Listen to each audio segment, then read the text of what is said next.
Hello प्यारे बच्चों, Silu मैथाइंस channel में आपका स्वागत है। आज हम क्लास 10th की प्रश्नावली 1.3 का क्वेश्चन नंबर 2 को सिद्ध करके दिखलाएंगे आपको। यहाँ हमें सिद्ध करना है कि 3 + 2√5 एक अपरिमेय संख्या है। तो अपरिमेय संख्या कौन सी होती है, पहले तो हमें ये पता होनी चाहिए।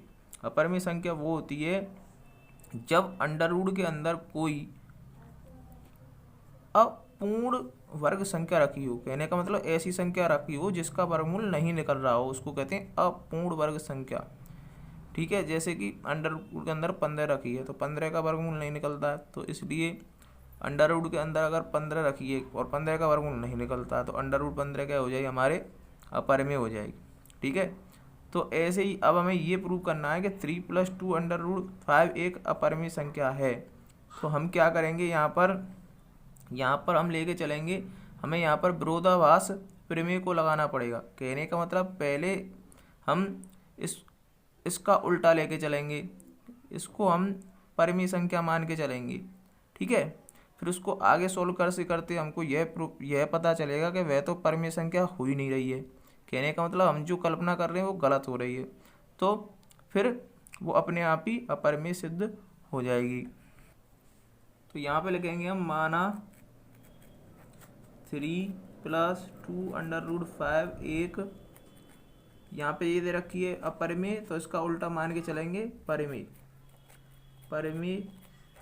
संख्या है। ये हमने एक कल्पना कर ली, माना मतलब कल्पना कर ली। ठीक है, तो जब ये एक परिमेय संख्या है तो परिमेय संख्या क्या होती है, परिमेय संख्या वो होती है जिसको P/Q के रूप में लिखा जा सके।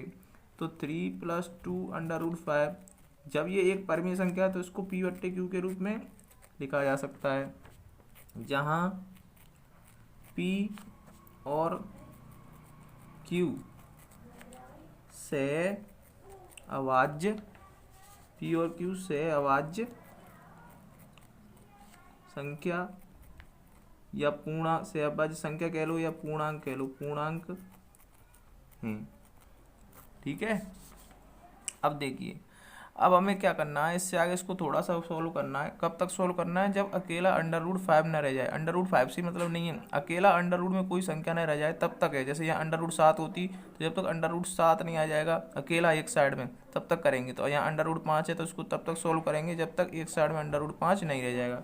तो क्या करेंगे, इस 3 को उधर पक्षांतर कर देंगे। ये 3 यहाँ प्लस का है क्योंकि 3 के आगे इधर, 3 के आगे इधर, देखिए इधर कोई साइन नहीं है तो ये प्लस का माना जाएगा। ये दूसरी साइड में जाएगा, पक्षांतर हो गया तो ये माइनस का हो जाएगा।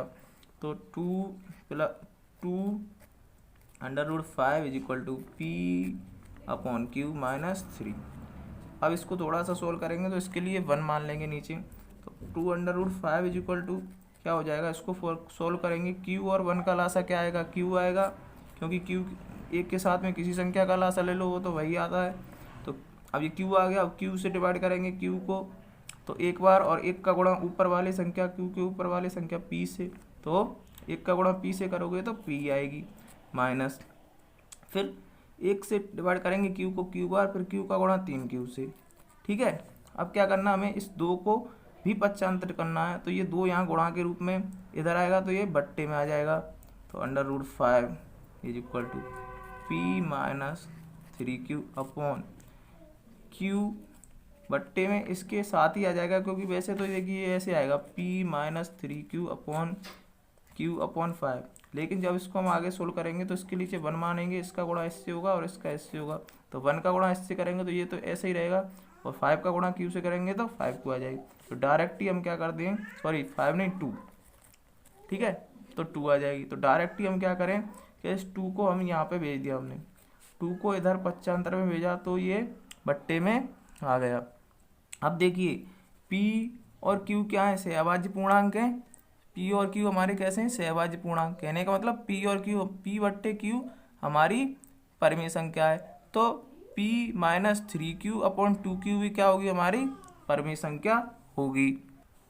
तो यहाँ लिखेंगे हम कि P/Q क्या है, हमारी परिमेय संख्या, तो P - 3Q/2Q भी हमारी क्या होगी, परिमेय संख्या लिखेंगे। यहाँ लिखेंगे P तथा Q पूर्णांक हैं। अतः ये वाली संख्या ये भी क्या होगी, p minus 3q upon 2q भी परिमेय संख्या होगी, परिमेय संख्या होगी। अभी देखिए, जब ये परिमेय संख्या है तो √5 भी परिमेय संख्या होनी चाहिए, क्योंकि बराबर में रखी है ना ये दोनों, तो बराबर में तो बराबर संख्याएं रखी जाती हैं, तो इसलिए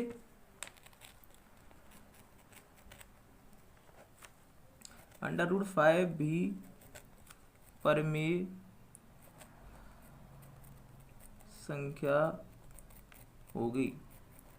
परंतु हम ये जानते हैं कि √5 एक अपरिमेय संख्या है। क्यों है यह अपरिमेय संख्या? क्योंकि √ के अंदर जो है एक अपूर्ण वर्ग संख्या रखी हुई है, नॉन परफेक्ट स्क्वायर रखा हुआ है।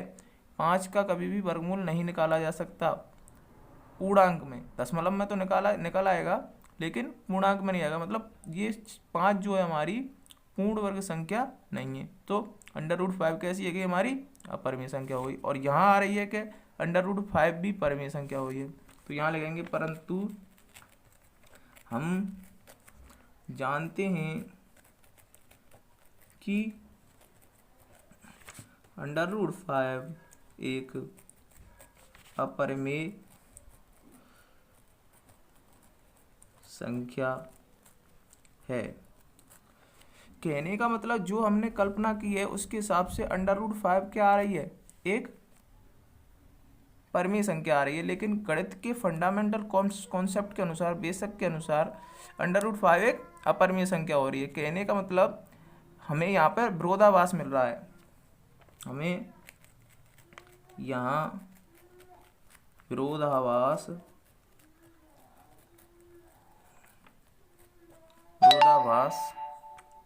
प्राप्त होता है।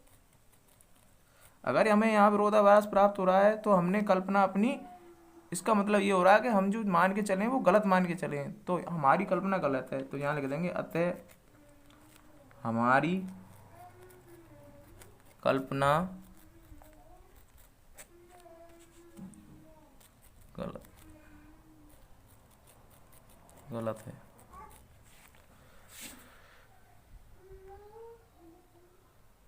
गलत है, ठीक है। अब हमारी कल्पना अगर गलत है तो हम जो, हमारी कल्पना गलत है तो हम जो मान के चलें कि एक परिमेय संख्या है तो इसका उल्टा सिद्ध होगा फिर। तो 3 + √5 को हम परिमेय मान के चले थे, तो 3 + √5 क्या हो जाएगी, एक अपरिमेय संख्या हो जाएगी। अतः 3 + √2 एक अपरिमेय संख्या है, ठीक है ना।